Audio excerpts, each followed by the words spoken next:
राति 12 बाजिथिला। मो भाई चुपचाप मो रूम द्वार खोली भितरकू आसिला आउ मो दुई दूध को चिपिबाकू लागिला। मो देह सीतेई जाउथिला एवं मोते सोइथिबा देखि भितरु कबाट बंद करिदेला। मु सोइथिबार अभिनय कली। आम दुई जनक व्यतीत रूम रे आउ केही नथिले। मु ठीक जानिथिली जे मो भाई रातिरे मो रूम भितरकू काहीकि आसिथिला। मु आखि बंद करी बिछणारे सोई पडिबार अभिनय करुथिली जेपरि गभीर निदरे अछि। मु ठीक जानिथिली मो भाई मो सहित कोन करिवो, किंतु मु ताकू अटकाइबाकू चेष्टा कली नाही। मु काहीकि अटकाइली नाही तुमे एहार उत्तर कहानी रे परे पाइब। एहा सबु किपरि आरंभ हेला एवं मो भाई मोते केमिति सेदिन रातिरे गेहिला। नमस्कार बंधुगण, मो ना रोजी। मु देखिबाकू भारी सुंदर, गोरा आउ मो दुई दूध बड़ बड़, मो पुदी कलर गोलापी। मोते पटेई गेहिबा पई आम कॉलेज पिला मो सह सांग हुअंती, किंतु मु काहाकू मो गोलापी पुदी दिएनी। सबुदिन कॉलेज रु गला परे मु बीपी देखि देखि आंगुठी रे नडिया तेल मारी गेंजे। मोते बहुत शांति लागे।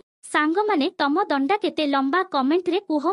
मु सबुठु लंबा बाला को भुवनेश्वर गिहा देबा पई डाकिबी। हो चलंतु पुणी थरे आरंभ करिबा कहानी को। मु 21 वर्ष बयसर थिली। मु कॉलेज रो छात्र थिली। खरा दिन आरंभ होइथिला, तेणु आमर कॉलेज छुट्टी थिला। प्रतिदिन परी घर सफा करिबा परे मु मो बिछणारे विश्राम नेउथिली। क्लांति एते थिला जे मोर समग्र शरीर कठिन होइगला परि लागुथिला। मु बिछणारे सोई आराम करिबाकू चेष्टा करुथिली एवं हातरे मुंड मालिश करुथिली। तापरे मोर आर्तस्वर सुनी मो भाई भी की बंद कोठरी भीतर को आसी पचारिला, कोन हेला दीदी, तुमे भल? माँ मो मुंड उपरे समस्त काम छाड़ी चलीगले। कॉलेज छुट्टी कोन हेला? समग्र घरर दायित्व मो उपरे पड़ीगला। ता उपरे चाकर मध्य छुट्टी रे अछि। मु एही घर काम करि परिबि नाही। मो कथा सुनी से मो पाखरे बसी कहिले, मो प्रिय भूणी किछि नाही, मु एबे भी तुम पई क्षीर आनिबी। जदि तुमे पियो तेबे तुमे भल अनुभव करिबो। भिकीर कथा सुनी मु हसी कहिली, बाहरु खाद्य आण, मु किछि समय सोइबी। तापरे से क्षीर फेराई आनिला। ताकू देखि मु एते भल पाइली। दुनिया रे प्रकृतरे बहुत कम भाई अछंती जेउ माने निज भूणी मानकर एते जत्न नियंती। मु तांकू आशीर्वाद कली एवं से आनिथिबा क्षीर पीबा आरंभ कली। क्षीर पीबा परे मु ग्लास को पाख देई सोई गली। भिकी कहिला, आस मु तुम मुंड खसिबी, तुमे आराम रे सोई पारिबो। से मो मुंड पाखरे बसी तांको हातरे मो मुंड मालिश करिबाकू लागिले। धीरे धीरे मु आहुरी आराम अनुभव करिबाकू लागिली एवं जंत्रणा कमिगला। मु आखि बंद करी गभीर निदरे पड़ीगली। मु जानि पारिली नाही जे मु घंटा घंटा धरी सोइछि। मांको स्वर रे मो आखि उठिगला। मु हठात उठिली। मोर मुंड धड़ धड़ करुथिला। मु घंटा को चाहिली एवं राति 9 बाजी। सेमाने आसुथिले। मु आश्चर्य होइगली। बापा ऑफिस रु फेरी आसीबा आश्चर्यजनक थिला। हुए तो क्रांति मोते समयर हिसाब हराइबाकू बाध्य करिथिला। मु उठी दुईटी पाद आगकू बढ़िबा मात्रे मोर मुंड घुरी जाउथिला। अंधार मोर दृष्टि को पूर्ण करिदेला। जदि मु कांथ को धरी न थांती तेबे मु निश्चित भाबरे पड़ी जाइथांती। फ्रेश होई मु बाहर को आसी देखिली समस्ते डाइनिंग टेबुल रे मो पई अपेक्षा करिसंती। मु जाई एक चेयर रे आराम रे बसी गली। मोते देखि भिकी मो प्लेट रे खाद्य रखिबाकू लागिला। तापरे से मां को कहिले, मां दया करी अनुको उपरे काम कम कर। जदि अनु आसु नाही तेबे अन्य काहाकू नियुक्ति दियो। एही गरीब झियोटी सारा दिन काम करी क्रांत। देख तार रंग फिका पड़ी जाइछि। मोर अवस्था प्रकृतरे खराब होई जाइथिला। मु बहुत क्लांत अनुभव करुथिली। बापा एवं मां उभय काम करुथिले, तेणु बापांक चाकरी सहित घर चलाइबा कष्टकर थिला। ता छडा आमर शिक्षा खर्च मध्य बहुत थिला। तेणु मां बापांक सहित समान कंपानी रे काम करुथिले। मु एवं भिकी कॉलेज को जाउथिलु, किंतु खरा छुट्टी थिला। तेणु आमको घरे रहिबाकू पडुथिला। मु लक्ष्य करिथिली जे बिकी गत किछि दिन हेला मो प्रति अधिक आकर्षित होई जाइथिला। मोर छुट्टी दिन ठारू से मोर बहुत जत्न नेबा आरंभ करिथिले। जदि मु कोनोसी घर काम करुथिली तेबे से मो पाखकू आसी मते साहाय्य करुथिले। जदि मु क्रांत होई जाउथिली से मो मुंड घसी देउथिले। मु तांकू ना कहिथिली, किंतु से कहुथिले, तुमे क्लांत, तुमे बहुत काम कर, तुमको सांत्वना देबार मोर अधिकार अछि। मु चुपचाप सोई पड़िथिली। किंतु गोटिए राति रे किछि एपरि घटिला जहा मोर मन को चकित करिदेला। भिकी केबे एपरि किछि करि परिबो कि? सेही राति रे मु मो रूम रे सोईथिली। राति अधरे मते लागिला जेपरि केही मो रूम रे प्रवेश करिछि। से धीरे धीरे मो बिछଣା पाखकू चली जाउथिले। जदिओ मु सोईबाकू चेष्टा करुथिली, मोर मन जाग्रत थिला। हठात मु भयरे आखि खोलिली। कोठरीटी अंधारे बुड़ीगला। जेतेबेले मु चारि पाखकू चाहिली कोठरी केही नथिले। द्वार टिकिए खोला थिला। मु सबुबेले शोइबा पूर्वरु द्वार बंद करिदेली। एहा किपरि खोला होई पारिबो? निद आखिरे मु उठिली। द्वार बंद करी ताकू बंद करिदेली। तापरे मु पुणी शोई पड़िली। आखि बंद करिबा मात्रे मु पुणी थरे पाद शब्द शुणिली। मो बिछଣା पाखरे केही बसिथिबा परि लागिला। मते लागिला जे केही मो पाखकु हात पढ़ाइछि। भयरे मु पछकु बुलिगली, किंतु सेठारे केही नथिले। भयरे मोर निश्वास द्रुत होईगला। मु तुरंत उठी रूम रे लाइट जळाइली। मु द्वार खोली बाहर को चाहिली, किंतु सेठारे मध्य केही नथिले। मु पूर्वरु कौन घटुछि ताहा केबे अनुभव करि नथिली। मते शोष लागिला, तेणु मु द्वार खोली बाहर को गली। सेही मुहूर्तरे बिकी मध्य तांको रूम रु बाहर को आसिला। मते देखि से पचारिले, कौन होईछि? तुमे एबे भी जाग्रत? मु उत्तर देली, किछि नाही। मु केवल एपरि अनुभव कली जेपरि कोठरी रे केही अछि। पानी पीबा परे मु रूम को फेरी आसिली एवं भिकी पछे पछे से कहिले, तुमे भय करिबार आवश्यकता नाही। जदि तुमे भय करुछ मु तुम सहित शोइबी। मु मना करी कहिली, ना, तुमर निद भांगिबा आवश्यक नाही। तुमे तुमर रूम को जाई शोई परिबो। किंतु से जिद धरी कहिले, मु तुमको कोनोसी परिस्थिति रे एका छाड़ी परिबी नाही। तुमे असुस्थ होई पारे। मु तुमको जंत्रणा रे देखि सह्य करि परिबी नाही। तुमे शोई परिबो। मु एठारे शोइबी। शेषरे मु शोई पड़िली। से तकिया उठाई सोफा उपरे रखी सेठारे शोई पड़िली। सेही रातिरे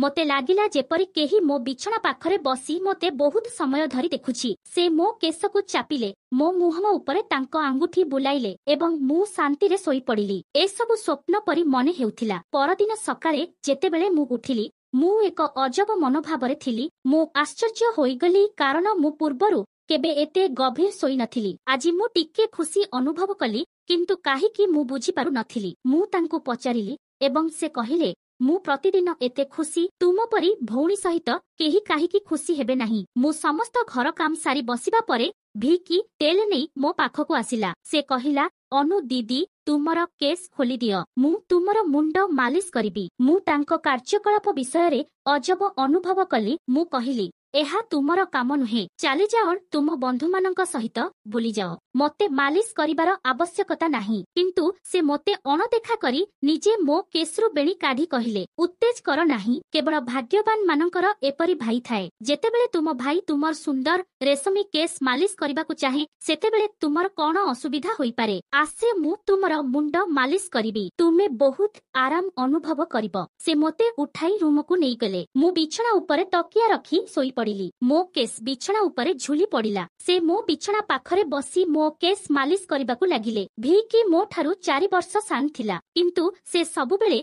मते मोर प्रथम नाम धरी डाकुथिला। से कहुथिला, तुमे एते सुंदर जे मु इच्छा करुथिल जे तुमे सबुबेले एहीपरि हसुथाओ एवं मु सबुबेले तुमको आदर करि परिबी। से मो केसकु तांको हातको जादूकरी भाबरे मालिश करुथिला। मते एते भलो लागिला जे मु धीरे धीरे सोई पड़िली। तेलर बास्ना एते तीव्र थिला। मु तांको पचारिली, एहा केउ तेल? से कहिले, एहा एक बहुत स्वतंत्र तेल। एहा विशेष भाबरे तुम पई तुमर सुंदर केस पाई तयारी करा जाइछि। तांको कथा एते मधुर थिला, जदिओ मु तांको स्वर बुझी पारिली नाही। टिके परे जेतेबेले मु आखि खोलिली, मोर समग्र शरीर जंत्रणा हेउथिला। मते लागिला जेपरि मो गोड़ उपरे एक भारी भार लगा जाइछि। जंत्रणा मो सारा शरीर रे विकिरण हेउथिला। मु धीरे धीरे बसी चारि पाखकु चाहिली। मु एक अजब अवस्थारे थिली। जेतेबेले मु निजको चाहिली, मु देखिली जे मु संपूर्ण ओदा होईगली। एपरि लागुथिला जेपरि केही मते गाधोई देइछंती। मोर पोशाक ओदा होईगला। फैन बंद थिला एवं कोठरी गरम थिला। कौन हेउथिला? बहुत कष्टरे मु बिछणारु उठिली। मोर मुंड बुलेइला परि अनुभव हेउथिला। चालिबा कष्टकर थिला। मु मोर अवस्था बुझी पारु नथिली। काहीकि एपरि लागुथिला जेपरि मु सोई नाही, किंतु किछि कठिन काम करिछि। बहुत कष्टरे मु बाथरूम जाई फ्रेश होईगली। जेतेबेले मु मोर अवस्था परीक्षा कली, मते लागिला जेपरि मोर शरीर संपूर्ण क्लांत होईगला। जेतेबेले मु कोठरीरु बाहरी आसिली, मु फुस फुस शब्द शुणिली। मने हेउथिला जेपरि केही काहा सहित कथा हेउछि। घरे भिकी एवं मो व्यतीत केही नथिले। तेबे से काहा सहित कथा हेउथिले। मु पानी आनिबाकू रोसेई घरकू गली, किंतु सेतेबेलकू फुस फुस शब्द बंद होई जाइथिलार। मु रोसेई घर द्वार पाखरे ठिया होइथिली, जेतेबेले मु बसिबा घररू काहाकू बाहरकू आसुथिबार देखिली। से तांको हातरे थिबा टंका देखि हसुथिले। एहा देखि मोर भ्रुकुंचन होइगला। पर मुहूर्तरे तांकर नजर मो उपरे पड़िला। मते देखि से कहिले, अनु, ତୁମେ ଉଠିଛ। ମୁଁ ଧୀରେ ଧୀରେ ତାଙ୍କ ପାଖକୁ ଚାଲିଗଲି। ସେ ଶୀଘ୍ର ଟଙ୍କା ତାଙ୍କ ପକେଟରେ ରଖିବାକୁ ଲାଗିଲେ, କିନ୍ତୁ ମୁଁ ତାଙ୍କ ହାତ ଧରି ତାଙ୍କ ସାମ୍ନାରେ ଟଙ୍କା ଆଣି ପଚାରିଲି, ତୁମେ ଏତେ ଟଙ୍କା କେଉଁଠାରୁ ପାଇଲ? ସେ ଆଖି ତଳକୁ କରିଦେଇଥିଲେ। ସେ ଧୀରେ କହିଲେ, ଦୟାକରି ବାପାଙ୍କୁ କୁହନ୍ତୁ ନାହିଁ। ମୁଁ ଆଶ୍ଚର୍ଯ୍ୟ ହୋଇଗଲି ଯେ ସେ ବାପାଙ୍କୁ ଟଙ୍କା କାହିଁକି ଦେଲେ ନାହିଁ। ଯେତେବେଳେ ମୁଁ ତାଙ୍କୁ କଠୋର ଭାବରେ ପଚାରିଲି, ସେ ଭୟଭୀତ ହୋଇଗଲେ। ସେ କହିଲେ, ଏହି ଟଙ୍କା ବାପାଙ୍କ ଜଣେ ବନ୍ଧୁ ବହୁ ବର୍ଷ ପୂର୍ବେ ଋଣ ଭାବରେ ଫେରାଇ ଦେଇଥିଲେ। ମୁଁ ଭାବିଥିଲି ମୁଁ ଏହାକୁ ମୋବାଇଲ ଫୋନ କିଣିବା ପାଇଁ ବ୍ୟବହାର କରିବି, କିନ୍ତୁ ସେ ମୋତେ ଦେଇଦେଲେ। ମୁଁ ତାଙ୍କୁ ଗାଳି ଦେଇ କହିଲି, ହଁ, ତୁମେ ଭଲ କାମ କରିଛ। ଘରର ପରିସ୍ଥିତି ଦେଖନ୍ତୁ, ଏହା ବହୁତ ଖରାପ। ଆମର ବାପା ମା ଉଭୟ କାମ କରନ୍ତି ଏବଂ ତୁମେ ମୋବାଇଲ ଫୋନ କିଣିବା ବିଷୟରେ କହୁଛି। ସେ ଲଜ୍ଜିତ ହୋଇଗଲେ। ସେହି ରାତିରେ ମୁଁ ବାପାଙ୍କୁ ଟଙ୍କା ଦେଇଦେଲି। ସେହି ରାତିରେ ଭିକି ମୋ ସହିତ କଥା ହୋଇପାରିଲା ନାହିଁ ଏବଂ ଶୀଘ୍ର ଶୋଇବାକୁ ଗଲା। ପରଦିନ ମୁଁ ରୋଷେଇ ଘରେ କାମ କରୁଥିଲି ଯେତେବେଳେ ଭିକି ତାଙ୍କ ବନ୍ଧୁମାନଙ୍କ ସହିତ ଘରେ ପ୍ରବେଶ କଲା। ସେ ତାଙ୍କ ବନ୍ଧୁମାନଙ୍କୁ ସିଧା ଲାଉଞ୍ଜ ଭିତରକୁ ଆଣିଥିବା ଦେଖି ମୁଁ ଆଶ୍ଚର୍ଯ୍ୟ ହୋଇଗଲି। ମୁଁ ମୋର ଦୁପଟା କାଢ଼ି ବାସନ ମାଜୁଥିଲି। ସେମାନେ ସମସ୍ତେ ହସି ହସି ଭିତରକୁ ଆସିବା ମାତ୍ରେ ମୁଁ ତୁରନ୍ତ ଦୁପଟା ପିନ୍ଧାଇ ଦେଲି। ମୁଁ ତାଙ୍କୁ ଯୁକ୍ତି କରିବାକୁ ଚେଷ୍ଟା କଲି, ଏହା କଣ? ଜାଣିଛ, ମା ଏବଂ ବାପା ଏବେ ଘରେ ନାହାନ୍ତି, ତଥାପି ତୁମେ ଏହି ଲୋକ। ଭିକି କହିଲେ, ଏହା ମୋ ଘର। ଯଦି ତୁମେ ମୋ ବିଷୟରେ ଚିନ୍ତା କରୁନାହଁ, ତେବେ ମୁଁ ତୁମ ବିଷୟରେ କାହିଁକି ଚିନ୍ତା କରିବି? ହଁ, ଖାଦ୍ୟ ପ୍ରସ୍ତୁତ କର। ଏମାନେ ମୋର ଅତି ସ୍ୱତନ୍ତ୍ର ବନ୍ଧୁ। ସେ ମୋ ଉପରେ ବହୁତ ରାଗିଥିବା ପରି ମନେ ହେଉଥିଲା, କିନ୍ତୁ ମୁଁ କଣ କରିପାରିବି? ମୋତେ ରାନ୍ଧିବାକୁ ପଡ଼ିଲା। ମୁଁ ତାଙ୍କ ବନ୍ଧୁମାନଙ୍କ ପାଇଁ ରାନ୍ଧିବା ଆରମ୍ଭ କଲି। ତାପରେ ସେ କହିଲେ, ତୁମେ ନିଜେ ଖାଦ୍ୟ ପରିବେଷଣ କରିବାକୁ ପଡ଼ିବ। ଭିକିର ମନୋଭାବ ମୋତେ ଆଶ୍ଚର୍ଯ୍ୟ କଲା। ଏତେ ଛୋଟ କଥାରେ ସେ ଏତେ ପରିବର୍ତ୍ତନ କିପରି କରିପାରିବେ? ମୁଁ ଟେବୁଲ ଉପରେ ଖାଦ୍ୟ ରଖିଲି। ମୁଁ ଦେଖିଲି ଯେ ତାଙ୍କ ବନ୍ଧୁମାନେ ବାରମ୍ବାର ମୋ ଆଡ଼କୁ ଚାହିଁ ରହୁଥିଲେ। ସେମାନେ ସମସ୍ତେ ଭିକିଠାରୁ ବୟସ୍କ ଦେଖାଯାଉଥିଲେ ଏବଂ ମୋତେ ଅଜବ ଭାବରେ ଦେଖୁଥିଲେ, ଯେପରି ସେମାନେ ମୋତେ ଗିଳିଦେବେ। ମୁଁ ଭୟରେ ମୋ ରୁମ୍ ଭିତରକୁ ଦୌଡ଼ି ଯାଇ ନିଜକୁ ବନ୍ଦ କରିଦେଲି। ସେମାନେ ଯିବା ମାତ୍ରେ ମୁଁ ଭିକିକୁ ଗାଳି ଦେଇ କହିଲି, ତୁମର ଏହି ବନ୍ଧୁମାନେ ଆଉ କେବେ ଏହି ଘରେ ଦେଖାଯିବା ଉଚିତ ନୁହେଁ। କିନ୍ତୁ ପର ମୁହୂର୍ତ୍ତରେ ସେ ମୋ ଗାଲକୁ ଧରି କହିଲେ, ଏ ରାଗ କେଉଁଠାରୁ ଆସୁଛି? ସେମାନେ ଆଉ କେବେ ଆସିବେ ନାହିଁ। କିନ୍ତୁ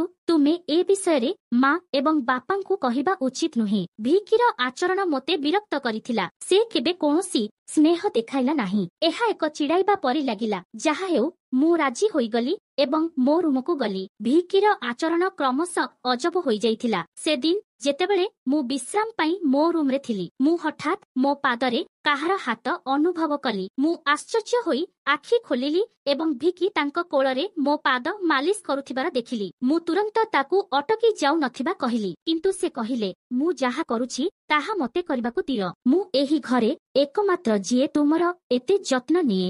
ମା ଏବଂ ବାପା କାମରେ ଏତେ ବ୍ୟସ୍ତ। ମୁଁ କ୍ଳାନ୍ତ ହୋଇଗଲି। ମୁଁ ଆଖି ବନ୍ଦ କରି ଶୋଇବାକୁ ଚେଷ୍ଟା କଲି। ଭିକିର ହାତ ମୋତେ ମାଲିସ କଲା, କିନ୍ତୁ ଯେତେବେଳେ ମୁଁ ଆଖି ଖୋଲିଲି, ମୁଁ ଭୟଭୀତ ହୋଇଗଲି। ମୋ ମୁଣ୍ଡ ଘୁରୁଥିଲା। ବିଛଣାର ଚାଦର ଗୁଡ଼ିକ ସମ୍ପୂର୍ଣ୍ଣ ବିଗିଡ଼ି ଯାଇଥିଲା। ବିଛଣା ଉପରେ ଗୋଟିଏ ସାର୍ଟ ଏବଂ ପୁରୁଷ ପରଫ୍ୟୁମ୍ ପଡ଼ିଥିଲା। ଏଗୁଡ଼ିକ କାହାର ଜିନିଷ? ମୁଁ କିଛି କହିପାରିଲି ନାହିଁ। ମୋର ମୁଣ୍ଡବିନ୍ଧା ଏତେ ତୀବ୍ର ଥିଲା ଯେ ମୁଁ ପୁଣି ବିଛଣାରେ ପଡ଼ିଗଲି। ମୋତେ ଲାଗୁଥିଲା ଯେପରି କେହି ମୋତେ ନିଶ୍ଚେତକ ଦେଇଦେଇଛି। ପାଖରେ ଫୁସ୍ ଫୁସ୍ ଶବ୍ଦ ହେଉଥିଲା, କିନ୍ତୁ ମୁଁ ଜାଣିପାରିଲି ନାହିଁ ଯେ କିଏ କହୁଛି। ମୁଁ କେବଳ ଭିକିର ସ୍ୱର ଶୁଣିପାରିଲି। ଏପରି ଲାଗିଲା ଯେପରି ସେ ମୋ ରୁମରେ ଅଛନ୍ତି, ମୋତେ ଉଠାଇବାକୁ ଚେଷ୍ଟା କରୁଛନ୍ତି। କିଛି ସମୟ ପରେ ଯେତେବେଳେ ମୁଁ ଆଖି ଖୋଲିଲି, ସେତେବେଳେ ସମଗ୍ର ଦୃଶ୍ୟ ମୋ ଆଖି ଆଗରେ ଚମକି ଉଠିଲା। ମୁଁ ପ୍ରଥମେ ବିଛଣା ଆଡ଼କୁ ଚାହିଁଲି, ଯେଉଁଠାରେ ସାର୍ଟ ଏବଂ ପରଫ୍ୟୁମ୍ ପୂର୍ବରୁ ଥିଲା, କିନ୍ତୁ ଏବେ ସେଠାରେ କିଛି ନଥିଲା। ମୁଁ ପୁଣି ଏକ ଅଜବ ଅବସ୍ଥାରେ ଥିଲି। ମୁଁ ଏପରି ପିଲା ଥିଲି ଯିଏ ଏସବୁ ବୁଝିପାରିବ ନାହିଁ। ଘରେ ଭିକି ଏବଂ ମୋ ବ୍ୟତୀତ ଆଉ କେହି ନଥିଲେ। ତାପରେ ମୁଁ ଶୋଇବା ପରେ ମୋର ସମଗ୍ର ଶରୀର ପାଣିରେ ବୁଡ଼ିଗଲା ପରି ଲାଗିଲା। କେବଳ ସେତିକି ନୁହେଁ, ମୋ ଶରୀର ଯନ୍ତ୍ରଣାରେ ଲୁଚିଗଲା ଏବଂ ମୋର ରଙ୍ଗ ସମ୍ପୂର୍ଣ୍ଣ ଫିକା ପଡ଼ିଗଲା। ଦିନ ପରେ ଦିନ ଭିକି ମୋ ପାଖକୁ ଯିବାକୁ ଚେଷ୍ଟା କରୁଥିଲି, କିନ୍ତୁ ମୁଁ ସବୁବେଳେ କିଛି ନା କିଛି ବାହାନା କରି ମୋ ରୁମକୁ ଚାଲି ଯାଉଥିଲି। ମୋ ମନରେ ଅଜବ ଚିନ୍ତାଧାରା ଖେଳିବାକୁ ଲାଗିଲା। ମୁଁ ବହୁତ ଅସୁସ୍ଥ ଅନୁଭବ କରୁଥିଲି। ମୋର ଅବସ୍ଥା ଦେଖି ମୋ ମା ମଧ୍ୟ ଚିନ୍ତିତ ହୋଇଗଲେ। ସେ କହିଲେ ଯେ ସେ ପରଦିନ ଅଫିସରୁ ଫେରିବେ। ସେ ଛୁଟି ନେଇ ମୋତେ ଡାକ୍ତରଙ୍କ ପାଖକୁ ନେଇଯିବେ ଏବଂ ମୋର କଣ ହୋଇଛି ତାହା ଜାଣିବା ପାଇଁ। ସେ ରାତିରେ ମୁଁ ବାରମ୍ବାର ଉଠିଲି ଏବଂ ଠିକ ଭାବରେ ଶୋଇପାରିଲି ନାହିଁ। ପରଦିନ ମୋ ବାପା ମା ସବୁଦିନ ପରି କାମକୁ ଗଲେ। ମୁଁ ଭାବିଲି ହୁଏତ ସେମାନେ ମୋ ବିଷୟରେ ଚିନ୍ତା କରନ୍ତି ନାହିଁ। ଶେଷରେ ମୁଁ ନିଜେ ଡାକ୍ତରଙ୍କ ପାଖକୁ ଗଲି। ସେଠାରେ ଅଲ୍ଟ୍ରାସାଉଣ୍ଡରୁ ଜଣାପଡ଼ିଲା ଯେ ମୁଁ ଗର୍ଭବତୀ। ଏହା ଶୁଣି ମୁଁ ଆଶ୍ଚର୍ଯ୍ୟ ହୋଇଗଲି। ସର୍ବୋପରି मो सहित एसबु किए करि परिथांता। भिकी मोर भाई थिला, किंतु तापरे मो मनरे आसिला जे मु ताकू मोर प्रकृत भाई मानिथाए, जेतेबेले से मोर साबत भाई। भिकी मो मांक द्वितीय विवाहरु आसिथिला, जेतेबेले मु तांको प्रथम विवाहर संतान थिली। एही प्रकारर जिनिस मते भूल कथा चिंता करिबाकू बाध्य करुथिला। मु बुझी पारु नथिली जे मु मो बापा मांकू किपरि कहिबी। जेतेबेले बिकी मो पाखरे बसिथिला, से केतेबेले मो हाथ धरिथिला किंबा मो गाल को टाणी देउथिला। मु पूर्वरु एही जिनिस गुड़िकू हालुका भाबरे नेउथिली, किंतु एबे सबु किछि भिन्न लागुथिला। गोटिए दिन मु हॉस्पिटल को जाइथिली एवं गर्भपात पूर्वरु डाक्तरंकु शिशुर डीएनए परीक्षा करिबाकू कहिथिली। डाक्तर मते रिपोर्ट देइथिले एवं जेतेबेले मु एहा देखिली मोर निश्वास बंद होईगला। एहा मु कल्पना करिथिली ताहा नुहे, पिलाटी भिकीर नुहे, किंतु ता परे प्रश्न उठिला एहा काहार थिला। एही रहस्य समाधान करिबा पई मु मो रूम रे एक मोबाइल कैमेरा लगाइली। मते सत्य जानिबार आवश्यकता थिला। किछि दिन परे जेतेबेले मो बापा मा घरे नथिले, भिकी पुणी मो पाखकू आसिले। से मो मुंडकू मालिश करिबाकू लागिले। मु सोई न पड़िबाकू बहुत चेष्टा कली, किंतु हुए तो तेल रे किछि निश्चेतक मिश्रित होई जाइथिला। तेलर गंध पाइबा मात्रे मु अचेत होई गली। जेतेबेले मु गोटिए घंटा परे चेता फेरिली, मो बापा मा घरकू फेरी आसिथिले। मु तुरंत मो रूम रे कैमेरा रेकर्ड जांच कली एवं सत्य मो पाद तले डूबीगला। भिकी तार दुष्ट बंधु मानंकू मो रूम को आनिथिला। सेमाने मो सहित भयंकर व्यवहार करुथिले। सेमानंकर कार्यकलाप समाप्त करिबा परे सेमाने भिकी को टंका देई चली जाउथिले। एहा मते भांगी पकाइला। क्रोध एवं आघातरे मु मो रूम रु बाहर को दौड़ी आसिली। मु भिकी को कलार धरी तांकू बारंबार चापुड़ा मारिली। मो बापा मा एहा देखि दौड़ी आसिले। मो बापा मो हाथ धरी क्रोधरे कहिले, तुमे कौन चेता शून्य, तुमे पागल होइगल, तुमे ताकू काहीकि मारुछ। मु कांदिली, देख एही दुष्ट लोक मो सहित कौन करुछि। मु सेमानंकू कैमेरा रेकर्ड देखाइली। वीडियो देखिबा परे मो मां तळे पड़ीगले। मो बापा मध्य तांको आखि को विश्वास करिपारिले नाही। क्रोधरे से भिकी को धरी तांकू पिटिबाकू लागिले। तांको पाटी एवं नाकरू रक्त बहिबाकू लागिला। तापरे भिकी क्रोधरे चित्कार कले, मु केबे ताकू मो भौणी बोली भाबी